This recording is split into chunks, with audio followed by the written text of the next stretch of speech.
Welcome to the Virtual Training Company's Ethical Hacking and Penetration Testing course. My name is Brad Causey, and I'll be working closely with your co-author, Bobby Rogers, to explain some of the exciting new developments in penetration testing and performing vulnerability assessment in the networks and on operating systems that you might find in today's environments.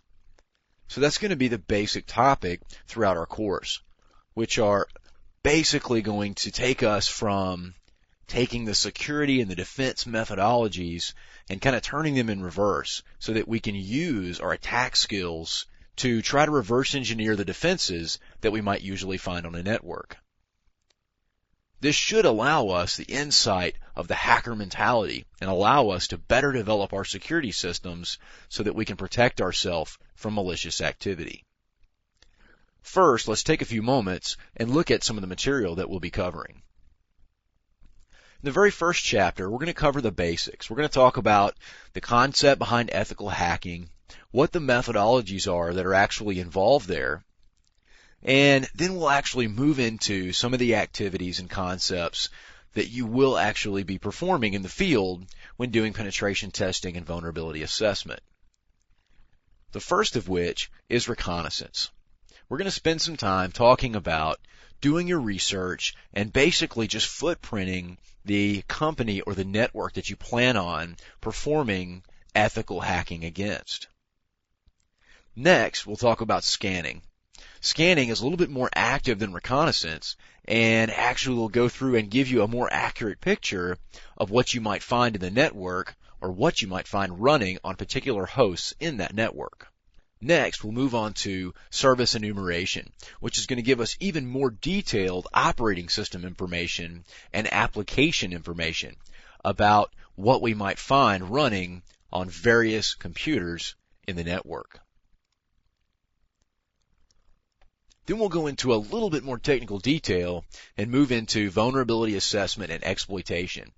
This is actually the point where you have as much information as you need and you close in on a target, find out what vulnerabilities exist, and exploit those vulnerabilities to gain access to those systems. And this is really where the weakness is usually pointed out in most networks. So this is kind of the highlight, if you will, of the overall process. Now, after we've gained access to that system, we need to understand the differences in the concepts behind penetrating the system or the network, gaining access to that, and also what is involved in the compromise of a system. Now, once we've identified those vulnerabilities, exploited any vulnerabilities that exist, we've gained access to the system, effectively compromising it, now we actually get to perform actions against our newly found system. These different things can include items such as privilege escalation, where we can bump ourselves up to system administrator or possibly root. And owning the box is basically a slang term for using the box for things that you want to. In other words, doing things with that machine that weren't normally intended when that machine was installed.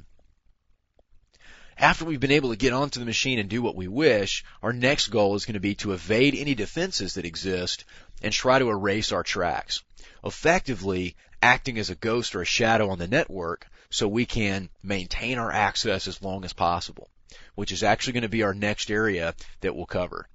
So maintaining and then possibly using previous compromises and exploitations to produce even more access. So once we have our box owned, we're going to want to expand that out and get as many as we can on that network, because most likely a network with one vulnerability is going to have a lot more. And in wrapping things up, we're going to go into a little bit of off-topic stuff, such as some special hacking topics, such as steganography and encryption, that will come into play and be a factor when you're performing these vulnerability assessments. We'll also cover some popular tools that you might use in your travels as an ethical hacker. We'll cover some of the outstanding exams that exist if you plan on getting certified. And finally, we'll discuss a little bit more about my background and Bobby's background. So this should give you a pretty good idea of what we plan on covering throughout our course. I hope you enjoy the course and look forward to working with you.